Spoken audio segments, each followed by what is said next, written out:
Hey everybody, it's Carrie Bernstein, Executive Director at Stand for Animals Veterinary Clinic, and we're here today with our weekly version of The Fix. And today we're going to do a follow-up to a episode that we did back in April about pet safety in the heat.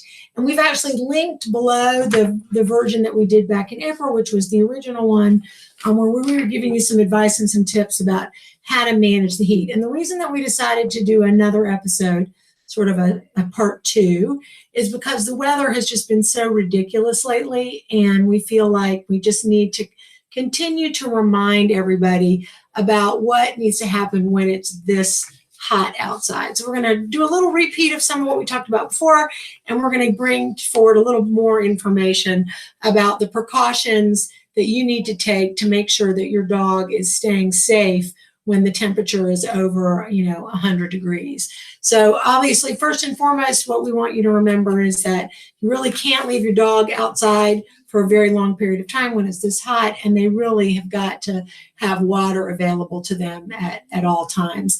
And some additional stuff that we didn't talk about last time that we can certainly talk about this time is that even though it's hot and people think it's a great thing for your dog to swim because it's obviously an easy way to get them to cool off, we would recommend that you really don't force your dog to go swimming. And we say, and we'll say again and again and again, you really cannot leave your dog in the car for any period of time when the temperature is over 90 degrees. And if you're out walking, you want to make sure you're watching out for snakes and that sort of thing if you're going on some kind of a hike, because hiking is obviously a great thing to do when the weather's this hot, because there's a little bit of shade generally when you're hiking. And then obviously you want to make sure that in all year round, but particularly in the summer when it's so hot, that you have your dog on a flea preventative and absolutely a heartworm treatment, because we know that in these times when the weather's so warm and so humid, mosquitoes are a major factor here in the state of North Carolina, and mosquitoes carry heartworms. And if your dog is bitten by a mosquito with a heartworm, they can develop heartworms. So if you have them on preventative, that makes that kind of a non-issue.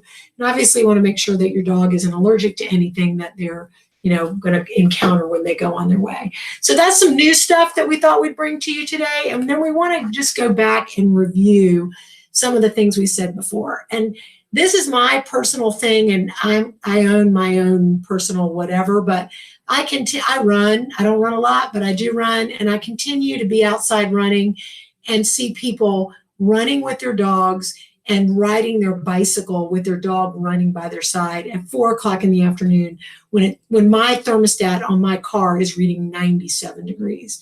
And although I'm not really supposed to say this because it's going to be considered to be offense or whatever, I'm just going to say my personal thing is that's just stupid.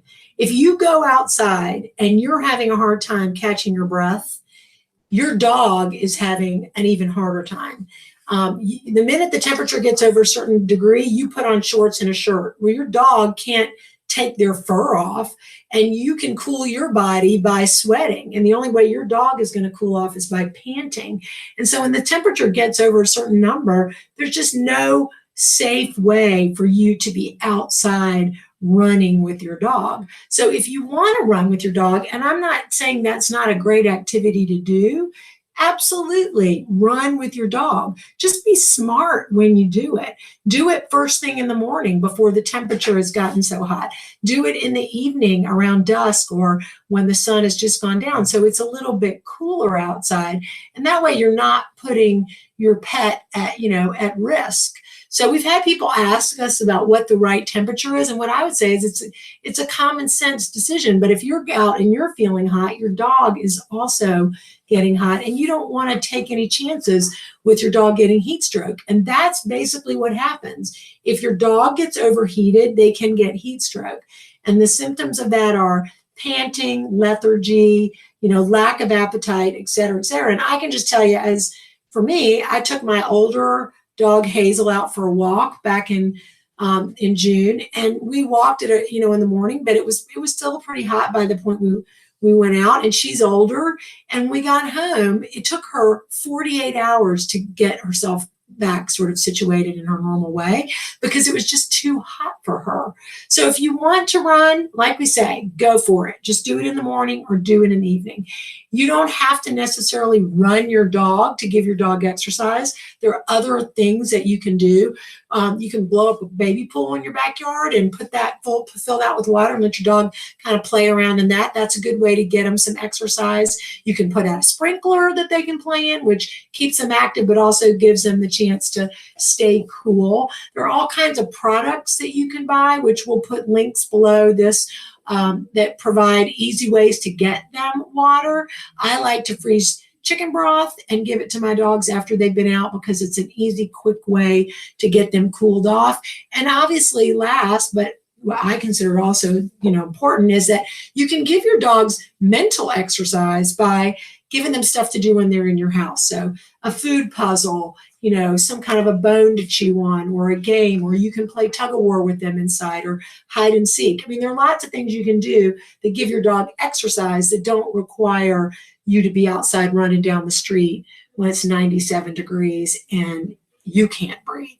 So just as a final recap, just make sure in this heat that you're keeping your dog hydrated, that you're doing all the right things in terms of protecting them from getting hot in situations that you can avoid, which is don't run with them. Certainly don't be riding a bike and dragging your dog on a leash at 4 o'clock in the afternoon when your thermostat says it's 97 degrees. Try to stay in the shade as much as you can. If you're going to walk, try to walk when it's cooler, first thing in the morning, later at night, and then give your dogs things to do inside that will keep them entertained and active. So this isn't new information, but again, we thought it was so important that we say it again because it's critical for your dog's safety and health. So again, thank you guys for tuning in, and we appreciate your being a part of The Fix. We hope that you will like us, subscribe to us, share this with your friends, and tune in next week when we're going to do a really fun segment on what to do to prepare your dog sitter if you go out of town. Have a good day.